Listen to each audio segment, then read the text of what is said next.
Thank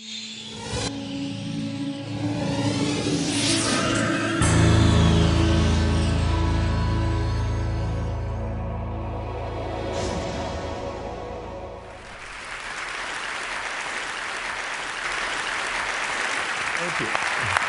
I have to tell you, I'm both challenged and excited. My excitement is I get a chance to give something back. My challenge is the shortest seminar I usually do is 50 hours. And I'm not exaggerating. I do weekends, and what I do more than that, obviously, coach people, but I'm into immersion, because how'd you learn language? You didn't learn it by just learning principles. You got in it, and you did it so often that it became real. And the bottom line of why I'm here, besides being a crazy mofo, is that I'm really in a position, I'm not here to motivate you, obviously. You don't need that. And a lot of times, that's what people think I do, and it's the furthest thing from it. What happens, though, is people say to me, well, I don't need any motivation. And I say, well, that's interesting. That's not what I do. I'm the why guy. I don't know why you do what you do. What is your motive for action? What is it that drives you in your life today, not 10 years ago, or are you running the same pattern? Because I believe that the invisible force of internal drive activated is the most important thing in the world. I'm here because I believe emotion is the force of life. All of us here have great minds. You know, most of us here have great minds, right? I don't know if I'm in the category, but we all know how to think. And with our minds, we can rationalize anything. We can make anything happen. We can, I agree with what was described a few days ago about this idea that people work in their self-interest. But we all know that that's bullshit at times. You don't work in your self-interest all the time. Because when emotion comes into it, the wiring changes in the way it functions. And so it's wonderful for us to think intellectually about how the life of the world is, and especially those who are very smart. We can play this game in our head, but I really want to know what's driving you. And what I'd like to maybe invite you to do by the end of this talk is explore where you are today for two reasons. One, so that you can contribute more. And two, so that hopefully we can not just understand other people more, but maybe appreciate them more and create the kinds of connections that can stop some of the challenges that we face in our society today. They're only going to get magnified by the very technology that's connecting us, because it's making us intersect. And that intersection doesn't always create the view of everybody now understands everybody and everybody appreciates everybody. So I've had an obsession basically for 30 years. And that obsession has been what makes the difference in the quality of people's lives? What makes a difference in their performance? Because that's what I got hired to do. I got to produce the result now. That's what I've done for 30 years. I get the phone call when the athlete is burning down on national television and they were ahead by 5 strokes and now they can't get back on the course. And I got to do something right now to get the result or nothing matters. I get the phone call when the child is going to commit suicide, and I got to do something right now. And in 29 years, I'm very grateful to tell you I've never lost one in 29 years. It doesn't mean I won't someday, but I haven't done it. And the reason is an understanding of these human needs that I want to talk to you about. So when I get those calls about performance, that's one thing, like how do you make a change?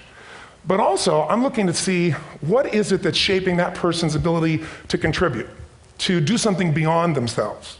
So maybe the real question is, you know, I look at life and say there's 2 master lessons. One is there's the science of achievement, which almost everyone in this room has mastered to an amazing extent. That's how do you take the invisible and make it visible, right? How do you take what you dream about and make it happen? Whether it be your business, your contribution to society, money, whatever it is for you, your body, your family. But the other lesson of life that is rarely mastered is the art of fulfillment. Because science is easy, right? We know the rules, you write the code, you follow those, and you get the result. Once you know the game, you just, you up the ante, don't you? But when it comes to fulfillment, that's an art. And the reason is it's about appreciation and it's about contribution. You can only feel so much by yourself. So I've had an interesting laboratory to try to answer the question of the real question, which is what's the difference in somebody's life if you look at somebody like those people that you've given everything to, like all the resources they say they need. You gave them not a $100 computer, you gave them the best computer. You gave them love, you gave them joy, you were there to comfort them. And those people very often, and you know some of them I'm sure, end up the rest of their life with all this love, education, money, and background, spending their life going in and out of rehab. And then you meet people that have been through ultimate pain, psychologically, sexually, spiritually, emotionally abused, and not always, but often they become some of the people that contribute the most to society. So the question we got to ask ourselves really is, what is it?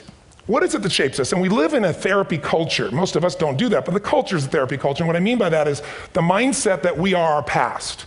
And everybody in this room, you wouldn't be in this room if you bought that theory, but most of society thinks biography is destiny. The past equals the future. And of course it does if you live there. But what people in this room know, and what we have to remind ourselves though, because you can know something intellectually, you can know what to do and then not use it, not apply it. So really what we got to remind ourselves is decision is the ultimate power. That's what it really is. Now, when you ask people, Have you failed to achieve something? How many have ever failed to achieve something significant in your life? Say aye. Thanks for the interaction on a high level there.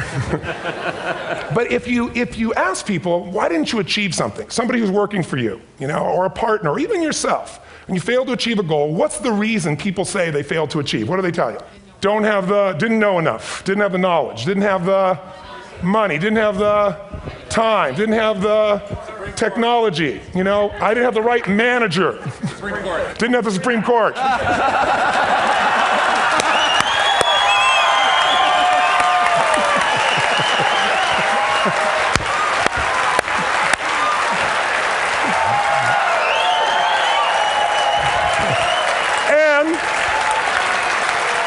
And what do all those, including the Supreme Court, have in common? They are a claim to you missing resources. And they may be accurate. You may not have the money. You may not have the Supreme Court. But that is not the defining factor.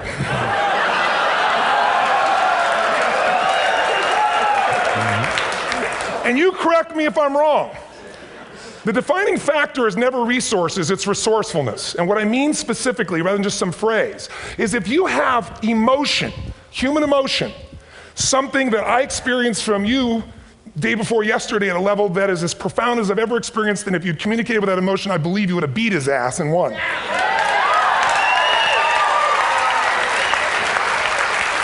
But how easy for me to tell him what he should do. Idiot, Robbins. But I know when we watched the debate at that time, there were emotions that blocked people's ability to get this man's intellect and capacity and the way they came across to some people in that day. Because I know people that wanted to vote in your direction and didn't, and I was upset. But there was emotion that was there. How many know what I'm talking about here? Say aye. So emotion is it, and if we get the right emotion, we can get ourselves to do anything. We can get through it. If you're creative enough, playful enough, fun enough, can you get through to anybody, yes or no? Yes. If you don't have the money, but you're creative and determined enough, you find the way. So this is the ultimate resource, but this is not the story that people tell us, right? The story people tell us is a bunch of different stories. They tell us we don't have the resources, but ultimately, if you take a look here, flip it up if you would. They say, what are all the reasons they have in common? We've said that. Next one, please. He's broken my pattern, that son of a bitch. But I appreciated the energy, I'll tell you that. What determines your resources? We've said decisions shape destiny, which is my focus here. If decisions shape destiny, what determines it is 3 decisions. What are you going to focus on? Right now, you have to decide what you're going to focus on. In this second, consciously or unconsciously, the minute you decide to focus on something, you've got to give it a meaning.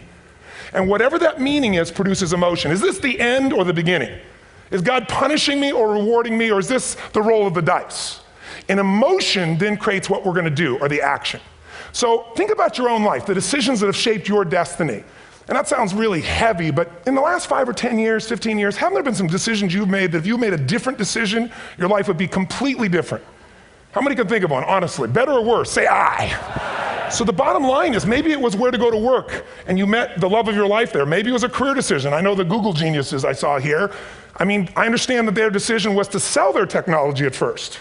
What if they made that decision versus to build their own culture? How would the world be different? How would their lives be different? Their impact. The history of our world is these decisions. When a woman stands up and says, no, I won't go to the back of the bus, she didn't just affect her life. That decision shaped our culture. Or someone standing in front of a tank. Or being in a position like Lance Armstrong and someone says to you, you got testicular cancer. That's pretty tough for any male, especially if you ride a bike. Right? You got it in your brain, you got it in your lungs. But what was his decision of what to focus on? Different than most people. What did it mean? It wasn't the end, it was the beginning. What am I gonna do? He goes off and wins 7 championships he never won once before the cancer because he got emotional fitness, psychological strength. That's the difference in human beings that I've seen of the 3 million I've been around. Because that's what my lab. I've had 3 million people from 80 different countries that I've had a chance to interact with over the last 29 years. And after a while, patterns become obvious. You see that South America and Africa maybe connect in a certain way, right? Other people say, oh, that sounds ridiculous. It's simple. So what shaped Lance? What shapes you? 2 invisible forces, very quickly. 1, state.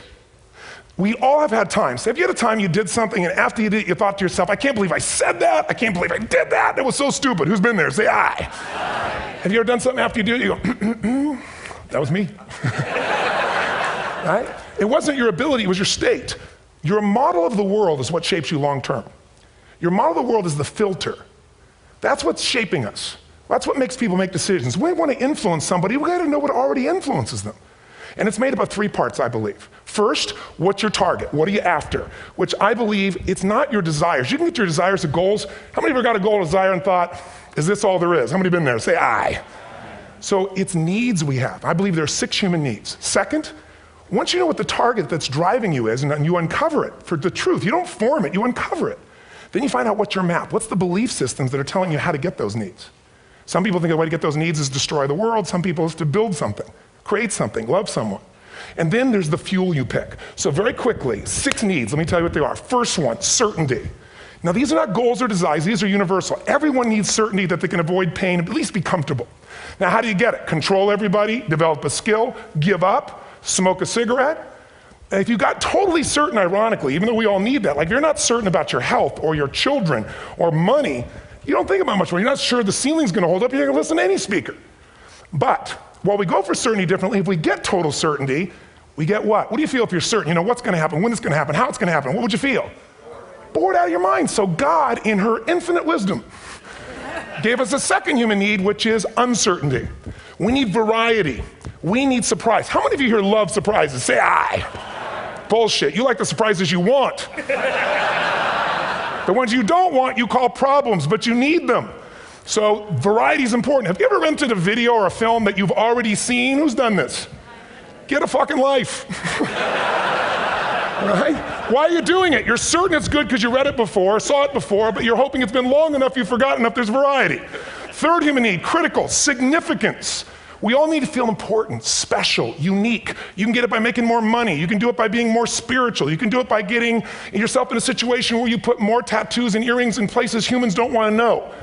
Whatever it takes. The fastest way to do this, if you have no background, no culture, and no belief in resources or resourcefulness, is violence. If I put a gun to your head and I live in the hood, instantly I'm significant. 0 to 10, how high? 10. How certain am I you're going to respond to me? 10. How much uncertainty? Who knows what's going to happen next? Kind of exciting, like climbing up into a cave and doing that stuff all the way down there. Total variety and uncertainty. And it's significant, isn't it? So you're willing to risk your life for it. So that's why violence has always been around and will be around unless we have a consciousness change as a species. Now you can get significance a million ways, but to be significant, you got to be unique and different. Here's what we really need. Connection and love, fourth need. We all want it. Most people settle for connection because love's too scary. Don't want to get hurt. Who here has ever been hurt in an intimate relationship? Say aye. If you don't raise your hand, you'll have had other shit too, come on. And you're going to get hurt again. Aren't you glad you came to this positive visit? But here's what's true, we need it. We can do it through intimacy, through friendship, through prayer, through walking in nature. If nothing else works for you, get a dog. Don't get a cat, get a dog, because if you leave for 2 minutes, it's like you've been gone for 6 months when you show back up again 5 minutes later, right? Now these first 4 needs, every human finds a way to meet. Even if you lie to yourself, even if you have split personalities. But the last 2 needs, the first 4 needs are called the needs of the personality, is what I call it. The last 2 are the needs of the spirit. And this is where fulfillment comes. You won't get fulfillment from the first 4. You'll figure a way, smoke, drink, do whatever, meet the first 4. But the last 2, number 5, you must grow. We all know the answer here. If you don't grow, you what? If a relationship's not growing, if a business is not growing, if you're not growing, it doesn't matter how much money you have, how many friends you have, how many people love you, you feel like hell. And the reason we grow, I believe, is so we have something to give of value. Because the 6th need is to contribute beyond ourselves. Because we all know, corny as it sounds, the secret of living is giving. We all know life's not about me, it's about we. This culture knows that, this room knows that. And it's exciting. When you see Nicholas up here talking about his $100 computer, the most passionate, exciting thing is here's a genius, but he's got a calling now. You can feel the difference in him, and it's beautiful. And that calling can touch other people. In my own life, my life was touched because when I was 11 years old, Thanksgiving, no money, no food, and we're not gonna starve, but my father was totally messed up. My mom was letting him know how bad he messed up. And somebody came to the door and delivered food. My father made 3 decisions. I know what they were briefly. His focus was, this is charity. What does it mean? I'm worthless. What do I gotta do? Leave my family, which he did. The time, one of the most painful experiences of life. My 3 decisions gave me a different path. I said, focus on, there's food, what a concept. You know? Second, but this is what changed my life. This is what shaped me as a human being. Somebody's gift, I don't even know who it is. I thought, my father always said, no one gives a shit. And all of a sudden, somebody I don't know, they're not asking for it, this is giving our family food, looking out for us. It made me believe this. What does it mean? That strangers care. And what that made me decide is if strangers care about me and my family, I care about them. What am I gonna do? I'm gonna do something to make a difference. So when I was 17, I went out one day on Thanksgiving. It was my target for years, have enough money to feed 2 families. Most fun thing I ever did in my life, most moving. Then next year I did 4, and I didn't tell anybody what I was doing. Next year, 8. I wasn't doing it for brownie points, but after 8, I thought, shit, I could use some help. So sure enough, I went out, and what did I do? I got my friends involved, and I grew companies, and then I got 11 companies, and I built the foundation. Now, 18 years later, I'm proud to tell you, last year we fed 2 million people in 35 countries through our foundation, all during the holidays, Thanksgiving, Christmas, in all the different countries around the world. It's been fantastic. Thank you. So I don't tell you that to brag, I tell you because I'm proud of human beings because they get excited to contribute once they've had the chance to experience it, not talk about it. So finally, I'm about out of time, the target that shapes you, here's what's different about people. We have the same needs, but are you a certainty freak? Is that what you value most, or uncertainty? This man here couldn't be a certainty freak if he climbed through those caves. Are you driven by significance or love? We all need all 6, but whatever your lead system is tilts you in a different direction. And as you move in a direction, you have a destination or destiny. The second piece is the map. Think of that as the operating system tells you how to get there. And some people's map is, I'm gonna save lives even if I die for other people, and they're a fireman. Somebody else says, I'm gonna kill people to do it. They're trying to meet the same needs of significance, right? They want to honor God or honor their family, but they have a different map. And there are 7 different beliefs. I can't go through them because I'm done. The last piece is emotion. I say one of the parts of the map is like time. Some people's idea of a long time is 100 years. Somebody else says is 3 seconds, which is what I have. And the last one I've already mentioned that felt you. If you got a target and you got a map, and let's say, I can't use Google because I love maps and they haven't made it good for Macs yet. So if you use MapQuest, how many have made this fatal mistake of using MapQuest at some time? You use this thing and you don't get there. Well, imagine if your beliefs guarantee you can never get to where you want to go. The last thing is emotion. Now here's what I'll tell you about emotion. There are 6,000 emotions that we all have words for in the English language, which is a linguistic representation, right? It changes by language. But if your dominant emotions, if I have more time, I have 20,000 people or 1,000, and I have them write down all the emotions that they experience in an average week. And I give them as long as they need. And on one side they write empowering emotions, the other is disempowering. Guess how many emotions people experience? Less than 12. And half of those make them feel like shit. So they got 5 or 6 good frickin' feelings, right? It's like they feel happy, happy, excited, oh shit, frustrated, overwhelmed, depressed. How many of you know somebody who no matter what happens finds a way to get pissed off? How many know somebody like this? Or no matter what happens, they find a way to be happy or excited. How many know somebody like this? Come on. When 9/11 happened, and I'll finish with this, I was in Hawaii. I was with 2,000 people from 45 countries. We were translating 4 languages simultaneously for a program that I was conducting for a week. The night before was called Emotional Mastery. I got up, had no plan for this, and I said, we had all this fireworks, I do crazy shit, fun stuff. And then at the end I stopped, and I had this plan I was gonna say, but I never do what I'm gonna say. And all of a sudden I said, when do people really start to live? When they face death. And then I went through this whole thing about if you were gonna get off this island, if 9 days from now you were gonna die, who would you call, what would you say, what would you do? One woman, well that night is when 9/11 happened. One woman had come to the seminar, and when she came there, her previous boyfriend had been kidnapped and murdered. Her friend, or her new boyfriend, wanted to marry her, and she said no. He said, if you leave and go to that Hawaii thing, it's over with us. She said it's over. When I finished that night, she called him and left a message, true story, at the top of the World Trade Center where he worked, saying, honey, I love you. I just want you to know, I want to marry you. It was stupid of me. She was asleep, because it was 3 a.m. for us, when he called her back from the top and said, honey, I can't tell you what this means. He said, I don't know how to tell you this, but you give me the greatest gift, because I'm going to die. And she played the recording for us in the room. She was on Larry King later. And he said, you're probably wondering how on earth this could happen to you twice. And he said, all I can say to you is, this must be God's message to you, honey. From now on, every day, give your all, love your all. Don't let anything ever stop you. She finishes, and a man stands up and he says, I'm from Pakistan, I'm a Muslim. I'd love to hold your hand and say I'm sorry, but frankly, this is retribution. I can't tell you the rest because I'm out of time.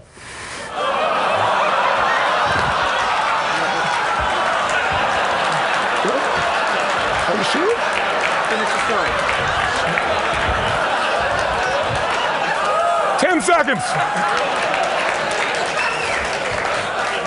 10 seconds. No, I want to be respectful. 10 seconds. All I can tell you is I brought this man on stage with a man from New York who worked in the World Trade Center, because I had about 200 New Yorkers there. More than 50 lost their entire companies, their friends, marking off their Palm Pilots. One financial trader, this woman made of steel, bawling. 30 friends crossing off that all died. And what I did to people said, what are we going to focus on? What does this mean, and what are we going to do? And I took the group and got people to focus on, if you didn't lose somebody today, your focus is going to be how to serve somebody else. There are people, the woman got up and she was so angry and screaming and yelling. And she wasn't from New York, she's not an American, she doesn't know anybody here. I said, you always get angry. She said, yes. Guilty people got guilty, sad people got sad. And I took these two men and did what I call an indirect negotiation. Jewish man with family in the occupied territories, from New York, who would have died if he was at work that day. And this man who wanted to be a terrorist, and made it very clear. And the integration that happened is on a film, which I'll be happy to send you, so you can really see what actually happened instead of my verbalization of it. But the two of them not only came together and changed their beliefs and models of the world, but they've worked together to bring, for almost 4 years now, to various mosques and synagogues, the idea of how to create peace. And he wrote a book, which is called My Jihad, My Way of Peace. So transformation can happen. So my invitation to you is this. Explore your web, the web in here. The needs, the beliefs, the emotions that are controlling you, for 2 reasons. So there's more of you to give. Achieve too, we all want to do it, but I mean give, because that's what's going to fill you up. And secondly, so you can appreciate, not just understand, that's intellectual, that's mind, but appreciate what's driving other people. It's the only way our world's going to change. God bless you, thank you, I hope this will serve. TonyRobbins.